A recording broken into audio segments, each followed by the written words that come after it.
ത്രിയേക ദൈവത്തിൻ്റെ അതിപരിശുദ്ധമായ നാമം വാഴ്ത്തപ്പെടുമാറാകട്ടെ. എല്ലാവർക്കും നല്ലൊരു സുദിനം ആശംസിക്കുന്നു. പ്രിയപ്പെട്ടവരെ, ഇന്ന് നാം ചിന്തിക്കുന്ന വചനം വിശുദ്ധ ലൂക്കോസ് സുബ്രഹ്മണ്യം എഴുതപ്പെട്ട കർത്താവിൻ്റെ രക്ഷാസുവിശേഷം 1-ാം അധ്യായം 43-ാമത്തെ തിരുവചനം.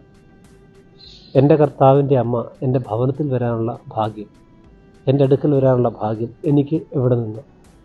കന്യാമറിയാം അമ്മയ്ക്ക് ഗബ്രിയേൽ മാലാഖയിൽ നിന്നുള്ള അറിയിപ്പ് ലഭിച്ചതിന് ശേഷം കന്യകമറിയാം അതിവേഗം മലനാട്ടിലുള്ള സക്കരിയായുടെ ഭവനത്തിലേക്ക് കടന്നു ചെന്നു. ആ സമയത്ത് കന്യകമറിയാമിൻ്റെ അഭിവാദന സ്വരം കേൾക്കുമ്പോൾ എലിശബ പരിശുദ്ധാത്മാവിൽ നിറയുകയും അവളുടെ ഉദരത്തിൽ ശിശു സന്തോഷം കൊണ്ട് തുള്ളിച്ചാടുകയും ചെയ്തു. ഈ സമയത്ത് എലിശബ പറയുന്നൊരു വാക്കാണ്, എൻ്റെ കർത്താവിൻ്റെ അമ്മ എൻ്റെ അടുക്കൽ വരാനുള്ള ഭാഗ്യം എവിടെ നിന്ന് എനിക്ക് ലഭിച്ചു? പ്രിയപ്പെട്ടവരെ, ഈ വചനം രണ്ട് ചിന്തകൾ നമുക്ക് നൽകുന്നു. ഒന്ന്, പരിശുദ്ധാത്മാവിൽ നിറഞ്ഞ എലിശബ വിളിച്ചു പറയുകയാണ്, തിരിച്ചറിയുകയാണ്, കന്യകയുടെ ഉദരത്തിൽ വസിക്കുന്ന ശിശു എൻ്റെ കർത്താവാണ്.